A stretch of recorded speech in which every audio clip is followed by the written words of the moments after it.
우리 옆에 분들과 인사 나누실까요? 오늘은 좋은 날입니다. 하나님의 은혜가 함께 하시기를 바랍니다. 할렐루야. 예, 열려진 마음에 또 말씀이 잘 심기어지는데요.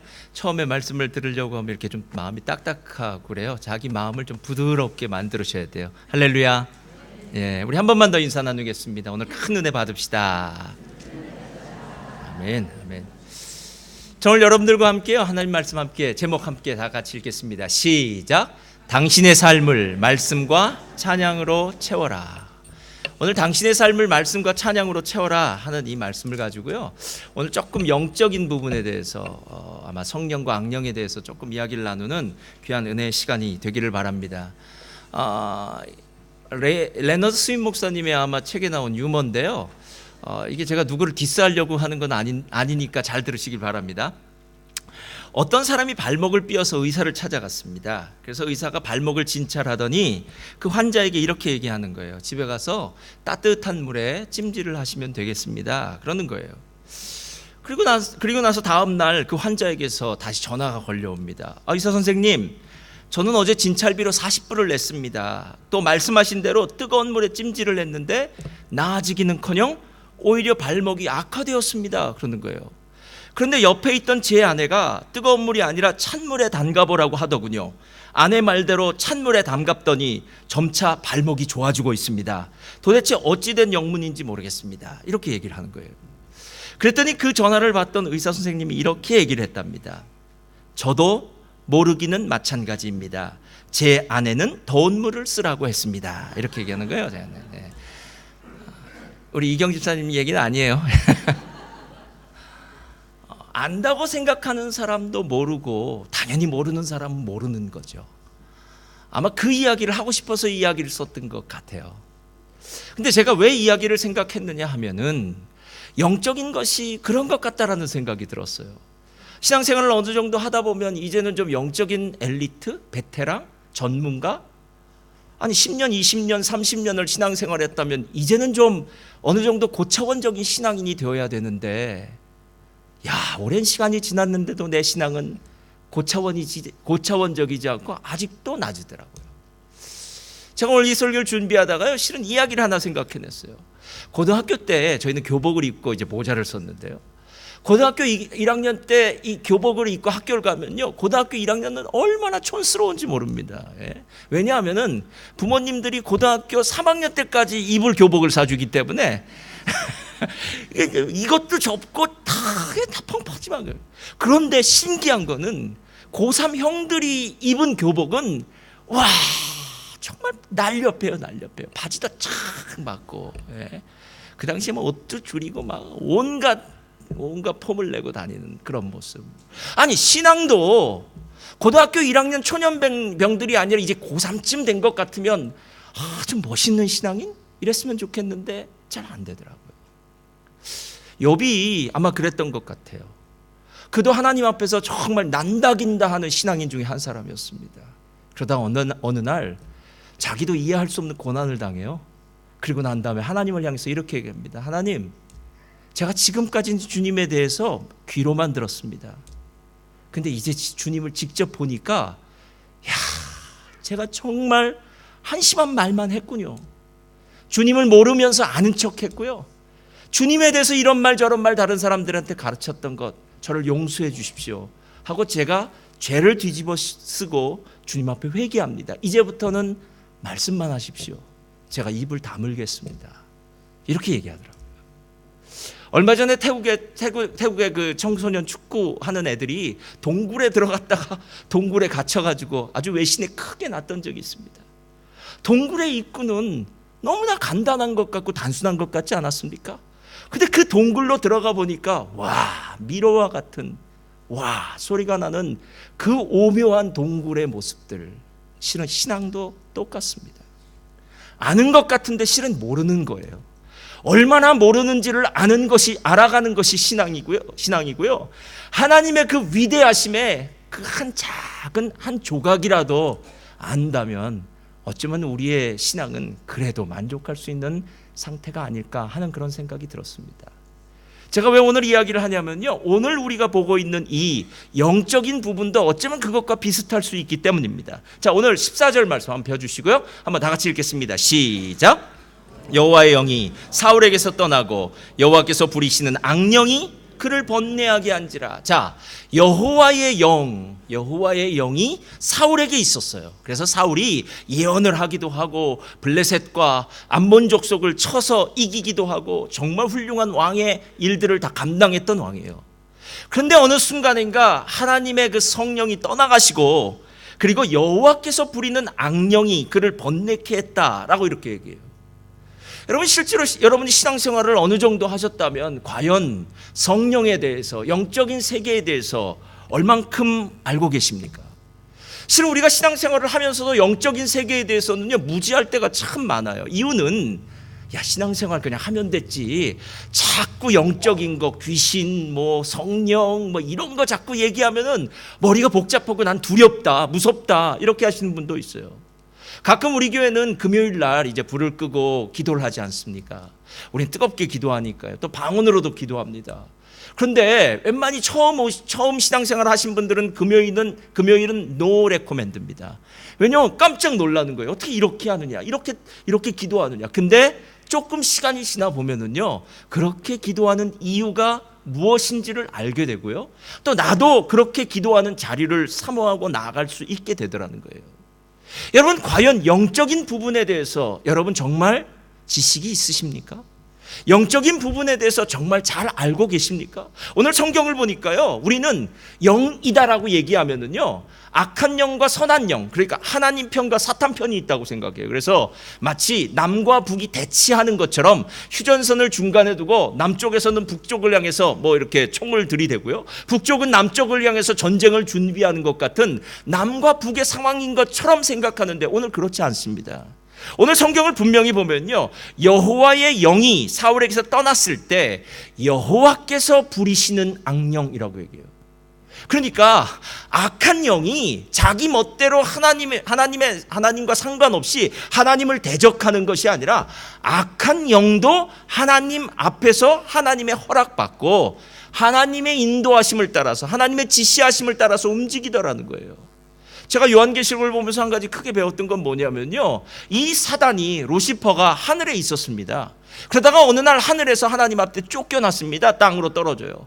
그리고 난 다음에 이 루시퍼가 무저갱이라는 감옥 속에 갇히게 돼요. 근데 더 놀라운 사실은 하나님이 어느 날 그 무저갱의 열쇠를 여셔서요, 사탄을 잠시 오게 합니다. 사람들로 미혹하게 하는 거예요. 즉, 사단이 움직이게 하는 것도, 사단이 갇히게 하는 것도, 사단이 일하게 하는 것도, 사단이 쉬게 하는 것도 모두 다 하나님 손에 있다라는 거예요. 그러니까 하나님 나라와 사탄의 나라가 1대1로 맞붙는 게 아니라, 하나님은 온 우주의 창조주시고 온 우주의 주인이시고 왕이신 줄 믿습니다. 그래서 영적인 눈이 열려지면은요, 이 땅에 벌어지는 일에 대해서 그렇게 두려워하지 않아요.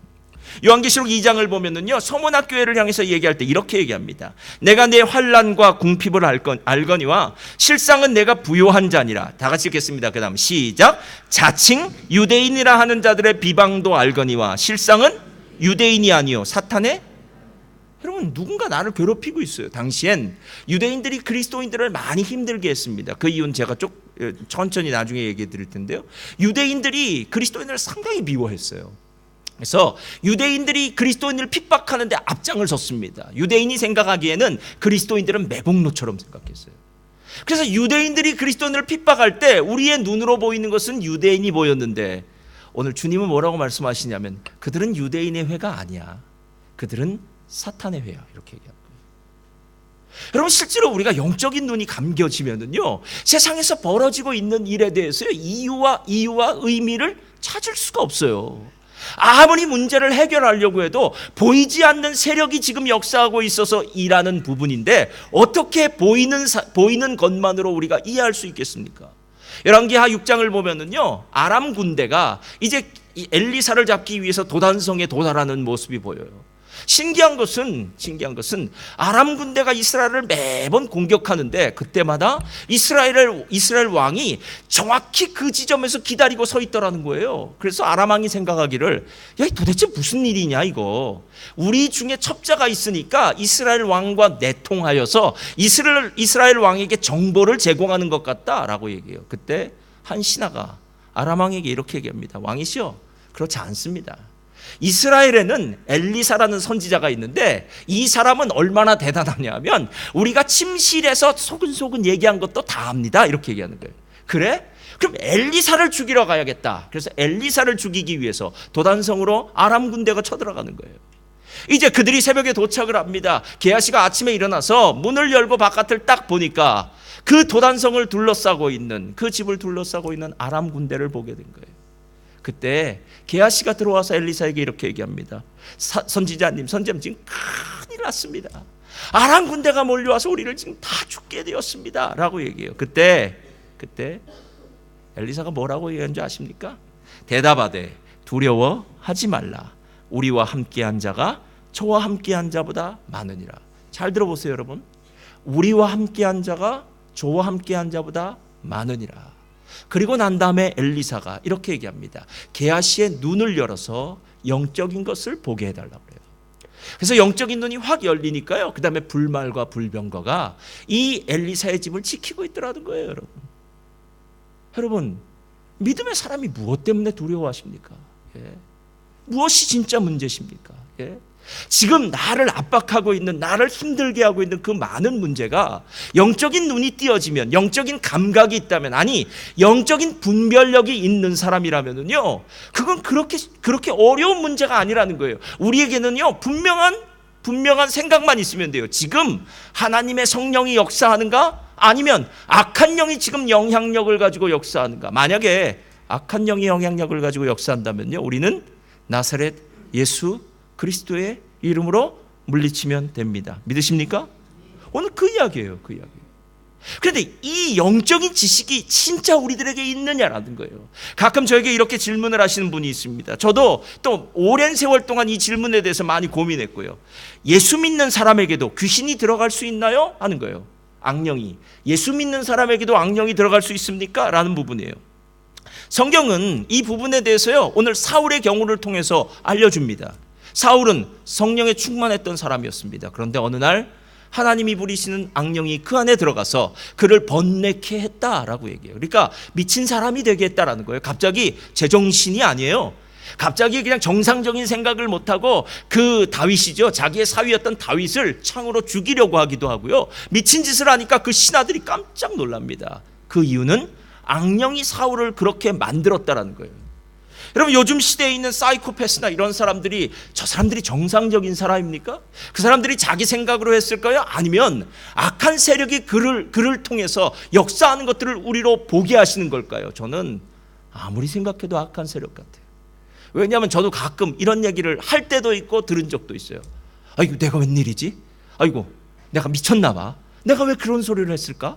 여러분 만약에 이런 생각을 하고 있다면, 이런 말을 했다면요, 우리 안에 우리도 모르는 사이에 악한 영의 영향력을 받을 수 있다라는 거예요. 사도 베드로는 예수님의 수제자였습니다. 그는 주는 그리스도시요 살아계신 하나님의 아들입니다라는 놀라운 고백을 했어도 예수님이 십자가를 지시겠다고 얘기할 때 주님 안 됩니다, 십자가 지실 수 없습니다라고 얘기할 때 주님이 뭐라고 말씀하십니까? 사단아 내 뒤로 물러가라. 내가 하나님의 일은 생각하지 않고 사람의 일만 생각하는구나. 여러분 그 위대한 사도 베드로도 사단에 의해서 영향력을 받고 농락받을 수 있다면, 여러분 어찌 우리가 자신하면서 나는 사단의 역사, 사단의 능력, 악령에 의해서 전혀 역사함을 받지 않습니다라고 자랑할 수 있는, 자만할 수 있는 사람이 누가 있겠습니까? 초대교회에는 아나니아 삽비라 집사님이 있었습니다. 이분들이 어느 날 큰 은혜를 받았어요. 큰 은혜를 받아서 땅을 팔아서 하나님께 바치기로 했습니다. 여러분 정말 땅을 팔아 하나님께 바친다는 것은 웬만한 믿음 갖고는 불가능한 일이겠죠. 근데 문제가 생겼어요. 땅을 팔아놓고 보니까 아까워요. 그래서 반만 바치기로 했습니다. 반도 괜찮습니다 여러분. 할렐루야. 다나 반이나 괜찮아요. 반 때문에 이 사람들이 죽은 게 아니에요. 사도 베드로가 이렇게 묻습니다. 이것이 땅 판 값의 전부냐? 이렇게 물어봤어요. 왜? 처음엔 그렇게 하기로 했으니까요. 땅 판 값의 전부냐라고 했을 때 아나니아가 이렇게 얘기해요. 예. 그 다음에 삽비라는 그 사실도 모른 채 이것이 땅 판 값의 전부냐? 예. 이렇게 얘기합니다. 내가 지금 속이는 것은 사람을 속이는 것이 아니라 성령을 속이는 거야. 여러분, 성령이요, 성령. 성령과 악령이요. 예. 우리 중에 어느 누구도 사단의 공격에서 자유로운 사람이 없습니다. 예. 선질로 생각하는 자는 넘어질까 조심하라 얘기하지 않습니까? 두렵고 떨림으로 구원을 이루라고 얘기하지 않습니까? 우는 사자 마귀가 삼킬 자를 두루 찾아 돌아다닌다고 얘기하지 않습니까? 깨어라 근신하라 라고 얘기하지 않습니까? 여러분, 이 모든 얘기가 그냥 한 귀로 듣고 한 귀로 흘려보내라고 하는 말은 아니지 않습니까? 예? 실제로 이 세상은요, 악한 영적 세력이 이 세상을 주관하고 있어요. 그런데 이 악한 영적 세력이 더 타겟으로 잡는 자는 예수 믿는 사람이요. 어찌하든지 예수 믿는 사람을 그 믿음에서 떨어뜨려내고 예수 믿는 사람들로 하나님에 대해서 실망하게 하고 공동체에 대해서 실망하게 하고 그리고 자기를 따르는 사람을 만드는 거, 이게 사단의 전략이 아니겠느냐라는 거예요.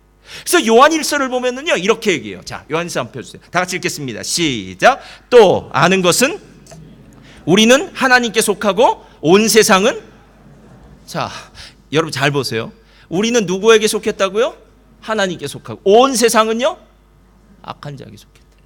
그러니까 세상이 우리를 미워하는 것입니다. 세상이 우리를 향해서 비난하는 거예요. 우리가 예수를 잘 믿으려고 하면 할수록 세상은 우리를 이렇게 비난합니다. 야, 꼭 그렇게 믿어야 되겠어? 너희들은 너무 독선적이야. 좀 좋은 게 좋은 거 아닐까? 다른 종교들하고도 서로 좀 이렇게 소통해야 되지 않겠어? 꼭 너희들끼리만 그렇게 티나게 믿어야 되겠어? 이렇게 얘기하는 거예요. 세상은 악한 자에게 속했대요. 그 다음 5장 20절 다 같이 읽겠습니다. 시작. 또 아는 것은 하나님의 아들이 이르러 우리에게 지각을 주사 우리로 참된 자를 알게 하신 것과 또한 우리가 참된 자 곧 그의 아들 예수 그리스도 안에 있는 것이니 그는 참 하나님이시요 영생이니라. 자, 예수 그리스도를 아는 지식, 그 지각을 주셨다는 거예요. 그런데 이 구절이 어느 구절 다음에 나오는 구절이냐면 이 구절 다음에 나오니까 문제가 있어요. 뭐냐면 하나님께로 나신 자가 너희를 지키심에 악한 자가 저희를 만지지도 못한다라는 말 다음에 나와 있어요. 그러니까 예수님이 우리를 지켜주실 때 악한 자가 우리를 만지지도 못한다라고 얘기한 다음 구절에 나와 있는 거예요. 그럼 이 말이 무슨 뜻이냐면요, 우리가 세상을 살아가면서 악한 세력이 지금 존재한다. 악한 세력이 어찌하든지 간에 우리의 믿음을 넘어뜨리려고 하는데 어떤 사람이 안전한 사람이냐면 현재 예수 그리스도 안에 있는 사람은 안전한 사람이다. 할렐루야. 자, 저를 따라하시기 바랍니다. 예수 그리스도 안에 있으면 안전합니다. 현재요. 근데 예수 그리스도의 안에 있는지 밖에 있는지는 여러분이 한번 생각해 보세요. 많은 사람이 안에 있다고 착각할 수는 있어요. 그러니까 정말 하나님이 기뻐하시는 일, 하나님과 깊은 교제를 나누는 일을 하지 않고 그냥 내 생각에는 나는 예수님을 잘 믿는 것 같아. 어렸을 때부터 모태신앙이니까, 어렸을 때부터 신앙생활 해왔으니까, 주일날 교회 안 빠지니까, 그래도 봉사하는 데는 또 열심이니까 나 나름대로의 잣대를 가지고 신앙생활을 하는 거, 이거 말고요, 진짜 예수님 안에 있느냐라는 거예요. 그럼 이야기가 그렇게 쉬운 말은 아니에요. 쉬운 말. 왜 이야기가 쉬운 말이 아니냐면 오늘 우리가 보고 있는 사무엘상 16장에 등장하는 사울과 다윗이 바로 이 차이점 때문에, 사울과 다윗의 차이점이 있어요. 사울은 하나님의 성령이 그 안에 임재하고 운행하는 사람이었는데 이젠 악령이 운행하는 사람이 되었고요. 그 악령이 운행할 때마다 사울이 미친 짓을 하면 다윗이 성령으로 수금을 타면 그때 악령은 떠나가고 상쾌하고 시원해졌다라고 얘기해요. 그러니까 도대체 성령과 악령이 우리 안에서 역사되어질 때 어떤 모습이 돼야만 우리가 성령 안에서 역사되어지고 악령이 역사되는 것을 우리가 막고 그것을 공격할 수 있겠느냐라는 그 문제예요. 저는 두 가지로 한번 생각해 봤어요. 첫째는 사울을 보면서 이렇게 생각했어요. 사울은 오늘 말씀에 대한 지각이 없었어요. 이 말씀에 대한 지각이 없다는 건요, 말씀에 대한 깨달음이 없다는 것이고요, 깨달음이 없다는 것은 순종할 수 없다는 거예요. 여러분, 오늘 아까 성경에 보면은요, 하나님이 우리에게 지각을 주사 참된 자를 알게 하셨다라고 얘기해요. 요한복음 1장을 보면 이렇게 얘기합니다. 태초에 말씀이 계시니 이 말씀이 하나님과 함께 있었다고 얘기해요. 이 말씀은 누구십니까? 예수 그리스도요. 이 말씀 안에 생명이 있다고 얘기해요. 그런데 사람들은 그 말씀 안에 생명이 있는 것을 몰랐어요. 그래서 생명을 거부했다라고 얘기해요. 여러분, 말씀이 예수님이고 예수님이 생명입니다. 그런데 사람들이 그 말씀을 그만큼 귀중하게 여기지 않는다라는 거예요. 자동차를 운전하시는 분들은요, 등이 이제 계기판에 여러 가지 등이 있어요. 우리 교회도 자동차 정비하시는 분들이 여러분 계신 등이 여러 개가 있어요. 그 중에 제가 보기엔 제일 위험한 등은요, 저도 예전에 중고차 타보니까 알겠더라고요. 제일 위험한 등은요, 그 온도 올라가는 등이요. 그러니까 차체에 지금 기계의 온도가 올라가는 건 큰일 납니다. 나중에 저도 막 중간에 열었다가 그냥 팍 하고 터져서 뭐 딘 적도 있고 막 그래요. 위험해요. 그런데 사람들이 생각하는 아무것도 아닌 것 같은 등, 그러나 조금 중요한 등이 하나 있어요. 그게 뭐냐면 기름 넣어라 휘발유 등이에요. 왜냐? 잘 보세요. 기름 넣어라라는 휘발유 등이 들어오면은요, 두렵지 않고 무슨 생각을 하냐면 이 생각부터예요. 제 생각일 수도 있습니다. 제 개인적 한 50km 갈 수 있어. 그 말은 무슨 말이냐면, 뭐 좀 돌아다니다가 어디 기름 싼 데 가면 넣지? 하고 생각이 들어요. 그러니까 지금 경고등은 분명히 들어왔는데 내 마음 가운데는 경고를 경고처럼 생각하지 않는 거예요. 경고를 경고처럼. 조금 어떤 일을 하긴 해요. 예를 들어서 에어컨을 켜고 가다가 경고등이 들어오면 에어컨을 끄기는 해요. 왜냐하면 에어컨은 기름을 더 먹으니까. 악셀레다도 막 밟지 않고요, 슬슬 밟아요. 왜냐하면 기름 경고등이 들어왔으니까. 근데 마음엔 아직도 그 두려움은 없어요. 진짜 경고는 아니다라는 거예요. 여러분, 하나님이 사울에게 경고등을 안 보내주셨을까요? 야, 지금 기름이 떨어지고 있어. 노란불이 반짝반짝 사울에게 보여주셨어요. 근데 사울은 이런 생각을, 뭐 그깟 경고등 50km 남았으니까 이 차는 조금 더 갈 수도 있어. 내가 기름을 충분히 더 넣어놨으니까 내리막 갈 때는 뭐 기아를 풀르고 가니까, 별별 생각을 다 하면서 지금 기름에 경고등이 들어왔음에도 불구하고 더 갈 수 있다고 생각하는 거예요. 더 갈 수 있다고요. 여러분, 그러다가 큰 코 다칩니다. 제가 예전에 선교여행을 갔어요. 정말 아르헨틴 시골에 한 1500km 위를 올라갔는데요. 여기에 문제는 뭐냐면, 그 당시 버스를 25인승 한국 중형 버스를 가지고 갔어요. 이 버스가 아주 기름 먹는 하마예요. 기름 먹는 하마. 와. 그러니까 그 말이 무슨 뜻이냐면, 시골의 그 초원 같은 길을 달릴 때 제 눈은 언제나 계기판만 있는 거예요. 기름 떨어지면 어떡하냐. 그러니까 주유소를 만나기만 하면은 가득 채워놓고 가야 돼요. 그때 제가 얼마나 두렵고 떨었는지 모릅니다. 왜? 여기는 40-50km 간다고 주유소를 만날 수 있는 게 아니니까. 그때는 정말 두렵고 떨리더라고요. 반이 채워져도 겁나요. 가득 채워져야만 그래도 기분이 나요. 왜? 다음 도시까지는 충분히 갈 수 있을 것 같으니까. 여러분, 사울의 인생도 마찬가지라는 거예요. 사울이 지금 하나님의 말씀을 순종치 않았을 뿐만 아니라 그 말씀을 대충 여기며 생각했다는 거예요. 여러분, 세상에 있는 종교들과 기독교의 차이점이 무엇인 줄 아십니까? 아주 간단해요. 세상에 있는 종교는요, 자기 나름대로의 방식으로 그 신과의 소통이 있어요. 그래서 이슬람 같은 경우는 계율이 있어요. 5가지 반드시 지켜야 될 것. 하루에 뭐 3번 기도를 해라. 뭐 메카에 뭐 평생 한 번은 순례 행진을 해야 된다. 뭐 강한 사람 구제해야 된다. 뭐 여러 가지가 있어요. 그들은 꼭 그걸 지켜요. 왜? 신은 초월하신데 그 초월한 신을 향해서 내가 계율을 지켜야만 그와 소통한다고 생각하는 거예요. 알라 신을 믿는 사람들은 그렇게 생각해요. 불교를 믿는 사람들은 어떻게 생각하냐면요, 참선, 고행, 아니면 선행이요. 그러니까 내가 선하게 살면 다음 생에는, 이번 생에는 좀 망했을지 모르지만 다음 생에서는 좀 나은 걸로 태어나서 그렇게 살다 보면 나중에 해탈을 할 것이다, 이렇게 생각을 해요. 그러니까 선행을 강조해요. 이어령 교수님이 이런 종교를 일컬어 자력 종교라 그러더라고요. 자기의 힘으로 하는 종교예요. 자, 그런데 기독교는 틀려요. 기독교를 일컬어 계시 종교입니다. 저를 따라하시 바랍니다. 기독교는 계시의 종교입니다. 여러분, 계시의 종교라는 건 말씀의 종교라는 거예요. 하나님이 우리를 향해서 소통하는 방법은 오직 한 가지입니다. 여러 가지 부수적인 소통 방법이 있긴 해요. 그러나 하나님이 정확하게 우리와 소통하는 방법은 말씀으로 소통하시는 거예요. 말씀을 들려주시고 우리가 그 말씀에 반응하고요, 그 말씀에 순종하고요, 그 말씀을 따라 살기 시작할 때 하나님과 온전한 하나됨이 있다라는 거예요. 근데 사울은 말씀을 놓쳤어요. 역대상 10장에는 사울이 어떻게 사역했는지, 어떻게 살았는지에 대해서 요약한 글이 있어요. 10장 같이 읽겠습니다. 시작. 사울이 죽은 것은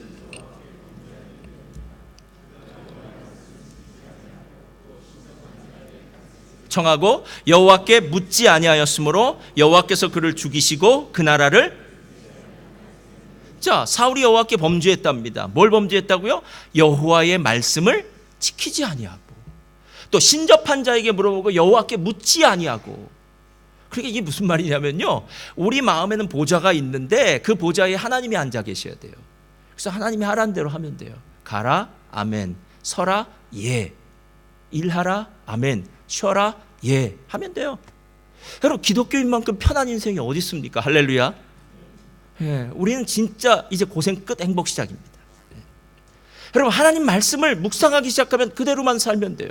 요즘 예레미야서 묵상을 하는데요, 어제 말씀 보다가 아주 예레미야가 불쌍해서 혼났어요. 정말 혼났어요.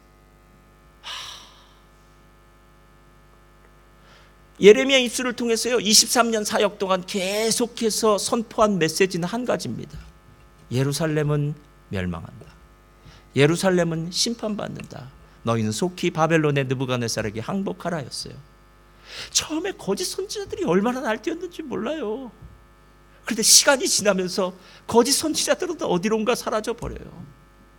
그러던 어느 날 하나님이 갑자기 예레미야한테 이렇게 얘기해요. 야, 너는 은을 팔아서 밭을 사라. 그래요.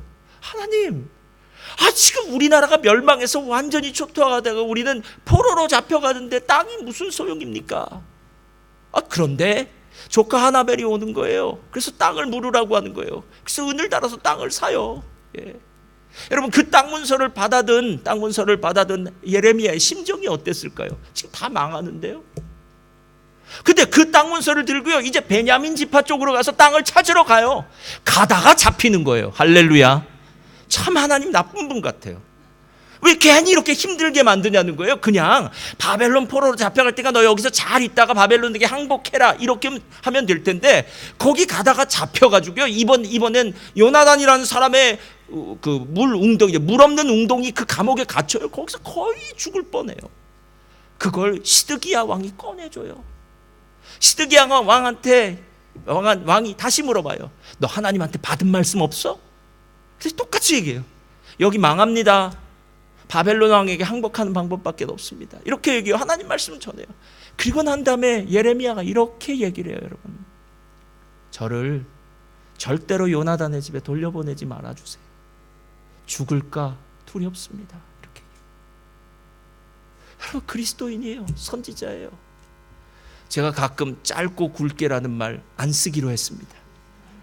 우리는 가늘고 길게 살아야 됩니다. 주님이 주신 수대로 가늘게 살아야 돼요. 예. 가늘게 살라는 말은요, 우리 인간적인 용맹스러움 의미 없다는 거예요. 하나님이 그냥 죽으러 눌러붙어 있어. 가만히 있어. 너 좀 자존심 좀 상해야 되겠다. 너 힘들지만 그냥 참고 있어. 이 얘기하면요, 그냥 참는 거예요. 여러분, 우리 자존심이요, 우리 생각이요, 하나님 앞에 무슨 의미가 있겠습니까? 하나님 말씀이 우리의 삶에 온전해지는 것, 그래야 악한 영의 역사가 없는데요, 하나님의 말씀을 버리니까 그 말씀 안에 있는 생명이 버려지고, 생명이 벌어지니까 그 다음에는 악한 영의 어둠의 역사, 죽음의 역사만 내 삶에 나타나기 시작하더라는 거예요. 기원후 66년에 예루살렘이 폭동을 일으켜요. 그 폭동이 일어났을 때 황제가 네로 왕제였습니다. 네로 왕제가 그 당시 로마 제국을 둘로 양분해서 동쪽과 서쪽을 이렇게 다스리는 군대 장관이 있었어요.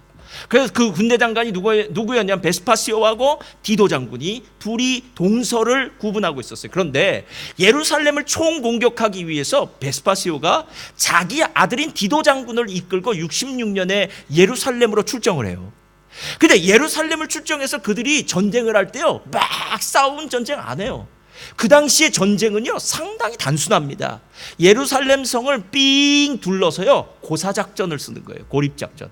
딱 가로막고요, 아무것도 그 성에 못 들어가게 만들어 버리면요 한 2년쯤 뭐 저항하고 버티다가 그 다음엔 다 투항할 수밖에 없는 상황이 돼요. 근데 문제는 66년에 그렇게 시작했던 전쟁이 68년에 잠깐 소강 상태를 맞이해요. 왜냐하면 네로 황제가 자살을 해요. 그때 그 다음 황제로 그 예루살렘 성을 공격했던 베스파시오 장군이 황제가 돼요. 그래서 로마로 가는 사이에 잠깐 그들이 가로막고 있던, 공격하고 있던 것들을 잠깐 멈춰요. 그 잠깐 멈추는 그 68년의 그 시간 동안 그리스도인들이 누가복음 21장에 나와 있는 이 말씀을 기억해요. 자, 다 같이 읽겠습니다. 시작. 너희가 예루살렘이 군대들에게 에워싸이는 것을 보거든 그 멸망이 가까운 줄을 알라. 그때에 유대에 있는 자들은 산으로 도망할 것이요 성내에 있는 자들은 나갈 것이며 촌에 있는 자들은 그리로. 여러분, 이것 때문에 그리스도인들이 다 도망가 버렸어요. 나중에 유대인들이 90년쯤에 85년쯤에 얌니아 회의라고 회의를 할 때 기독교인들을 보니까 70년에 예루살렘이 멸망할 때 거의 죽지 않았다는 거예요.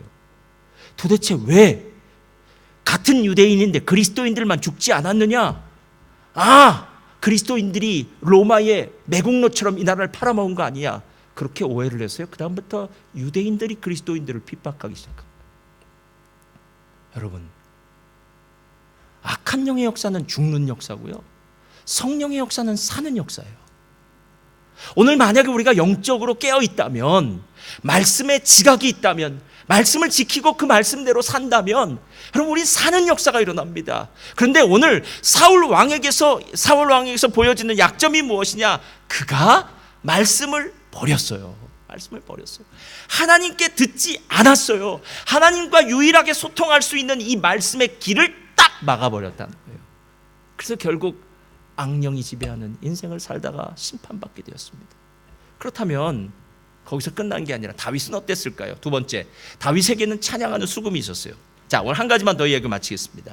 사울의 경우는 말씀에 실패했어요. 말씀을 이해하고 말씀을 깨닫고 말씀을 순종하고 말씀에 지각이 없었어요. 그래서 악령의 역사를 받았다면 도대체 다윗은 어찌했길래 이렇게 성령의 역사, 거룩한 역사로 악령을 물리칠 수 있었을까? 사울의 신하들이 사무엘상 16장 15절을 보면 이렇게 얘기합니다. 사울의 신하들이 그에게 이르되 보소서, 하나님께서 부리시는 악령이 왕을 번뇌하게 하온즉 원하건대 우리 주께서는 당신 앞에서 모시는 신하들에게 명령하여 수금을 잘 타는 사람을 구하게 하소서. 하나님께서 부리시는 악령이 왕에게 이를 때에 그가 손으로 타면 왕이 나으리이다. 자, 수금 타는 사람을 부르라 그런 거예요. 그럼 수금이 뭔가 중요한 악기인 것 같아요. 이것을 사무엘상 10장에는 이렇게 얘기해요. 그 후에 내가 하나님의 산에 이르리니 그곳에는 블레셋 사람들의 영문이 이르니라. 내가 그리로 가서 그 성읍들로 들어갈 때에, 다 같이 읽겠습니다. 선지자의 시작. 선지자의 무리가 산당에서부터 비파와 소고와 저와 수금을 앞세우고 예언하며 내려오는 것을 만날 것이요. 여러분, 이 수금은요 아무나 키는 게 아니에요.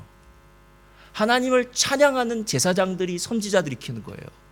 근데 어찌된 일인지 다윗이 이 수금을 켜는 사람이 되어 있는 거예요. 왜? 다윗이 그 광야에서 아버지의 양을 칠 때에 하나님을 향해서 찬양하고 경배하는 그의 마음, 그래서 시편에 나와 있는 그 많은 시편을 썼던 것처럼 그는 수금으로 하나님을 찬양하는 사람이 되었다라는 거예요. 여러분, 오늘 성령이 거하시게 하고 성령이 역사하게 할 수 있는 방법이 무엇인 줄 아십니까? 찬양이에요. 제가 오늘 우리 성가대, 오늘 찬송 하나님의 사랑, 감사합니다. 오늘 성가대원들하고 저희들이 같이 은혜를 받았어요. 찬양에. 그렇죠? 오늘 또 찬양팀의 은혜를 받았어요. 은혜를 받았어요. 우리는 성가대와 저희가 오늘 하나님의 사랑이라는 찬양을 한번 들었어요. 그렇죠? 성가대는 하나님의 사랑이란 저 찬양을 한 번만 했을까요? 그리고 하나님의 성령이 은혜 가운데 역사해 줄 것이라고 믿고 확신하고 그리고 이 자리에 서서 그냥 한 번 연습하고 이 자리에 섰을까요? 아니면 수십 번, 또 사람들의 상태에 따라서는 좀 더 한 사람도 있겠고요. 네, 그렇게 연습하고 이 자리에 섰을까요? 연습했겠죠. 근데 실은 제가 보기엔 우리 성가대가 모르는 일이 하나 있을 것 같아요. 저분들은 연습하면서 아유 이렇게 어려운 곡을 골랐어. 아 이렇게 어렵지? 엘도 파트는 진짜 어렵다 하면서 이렇게 불렀을지도 몰라요. 혹시. 예. 근데 그분들이 모르는 사실 하나 있어요. 그분들이 그렇게 하면서라도 찬양을 불렀을 때 그 자리에 빛이 임했어요. 그 자리에 생명이 임했고요. 그 자리에 악한 영이 떠나가고 어둠이 물러갔어요. 여러분 찬양이라는 것이 얼마나 무시무시한지 몰라요. 예, 찬양이요. 시편의 마지막 편은요 찬양으로 끝나는 거예요. 찬양이 끝나는 거예요. 하나님 나라는요 찬양이에요. 찬양이에요. 찬양이에요. 하늘나라에 가서 24장로들이 자기의 면류관을 벗어던지면서 하나님의 보좌 앞에 벗어던지면서 하는 것이 바로 찬양과 경배예요. 여러분 목사님 꼭 찬양대를 저렇게 꼭 뭐라고 할까요? 중요합니까? 이렇게 얘기하는 사람이 혹시 있을지 몰라요. 중요합니다. 중요합니다. 하나님은 찬양받기를 원하십니다. 와 목사님 정말로 찬양이 필요합니다. 찬양이 필요합니다. 이 얘기를 하셔야 된다는 거예요. 하나님을 찬양하는 그 찬양이 있는 그곳에 악한 영이 물러나가는 것을 보면서도 과연 우리의 삶 가운데 진짜 찬양이 흘러가고 있느냐라는 거예요. 흘러가고 있는 거예요. 시편 137편에는 이스라엘 백성들이 바벨론에 갔을 때 이야기가 나옵니다. 우리가 바벨론의 여러 강변 거기에 앉아서 시온을 기억하며 울었도다. 그 중에 버드나무에 우리가 우리의 수금을 걸었도다라고 얘기해요. 여러분 수금을 손에 들지 않고 버드나무에 걸었답니다. 버드나무에. 이유는요 안 키기 위해서요. 우리가 지금 수금을 들고 있으니까요 하나님을 찬양하려고 수금을 들고 있으면 그 동네 사람들이 꼭 이렇게 말하는 거예요. 어디 한번 노래 좀 불러봐라. 이렇게 얘기하는 거예요. 우리는 어디 멀리 갈 때 꼭 시키잖아요. 한번 노래 한 번씩 해보라고. 이렇게. 그럼 그것처럼 우리가 시키는 거예요. 아니 우리가 어떻게 이 이방의 땅에서 하나님을 섬기지 않고 하나님을 멸시하는 저 민족들 앞에서 하나님을 찬양하겠느냐는 거예요. 그래서 아예 수금을 나무에 걸어놓고 우리 절연이라고 하죠. 수금을 안 켜는 거예요. 그리고 나서 이 시편 137편 마지막은 뭐라고 얘기하면 이 혀가요 입천장에 붙으라고 얘기해요. 아예 찬송을 못하게 해요. 왜? 우리가 가끔 드럼 소리가 쿵쿵 나면은요 나도 모르는 사이에 발이 쿵쿵쿵쿵 움직여져요. 또 찬양 소리가 나면 나도 모르게 심장이 뛰면서 입이 움직여지기 시작해요. 손이 움직여지기 시작해요. 아예 내 손도 내 몸도 아무것도 안 움직여졌으면 좋겠다는 거예요. 이 사람들 앞에서 어떻게 우리의 위대하신 하나님을 찬양할 수 있겠냐. 여러분 그런 마음을 가지고 시인들이 바벨론에서 고통의 시간들을 보냈다라는 거예요. 저희 교회를 오시는 분들이요 매번마다 하시는 말씀입니다. 이 교회는 정말 찬양이 살아있다고. 할렐루야. 좋으라고 하시는 말씀인지 모르겠는데 마음은 좋더라고요. 근데 더 살아야 됩니다. 더 살아야 됩니다. 지난주 금요일에도 우리가 찬양으로 함께 예배를 드리다 보니까요 막 마음에 막 크게 오더라고요. 그 마지막 불렀던 찬송 참 좋던데 막 가슴에 이렇게 부닥쳐요. 여러분 실제로 우리의 삶에 있는 모든 문제는 그 문제를 바라볼 때 해결되는 게 아니지 않습니까? 문제보다 크신 하나님을 바라볼 때, 고개를 들어 하늘을 바라볼 때 그 하나님의 역사가 우리의 삶 가운데 시작되는 것이 아니겠냐는 거예요. 오늘 우리의 삶 가운데 왜 말씀과 찬양이 좀 더 우리의 삶의 일부분이 되지 않을까 하는 그런 생각을 했습니다. 여러분 제가 부탁하는데요. 좋지 않은 습관은 한 2번 정도면 습관이 든답니다. 좋지 않은 습관. 그러나 좋은 습관은 100번을 해도 안 된대요. 말씀 묵상하는 것은 결코 쉬운 일이 아닙니다, 여러분. 그걸 수년 동안 해왔던 사람도요. 며칠 바쁘다고 매일 성경 내려놓으면은요. 그 다음부터는 말씀과 상관없는 사람으로 살기가 너무나 쉬워져요, 여러분.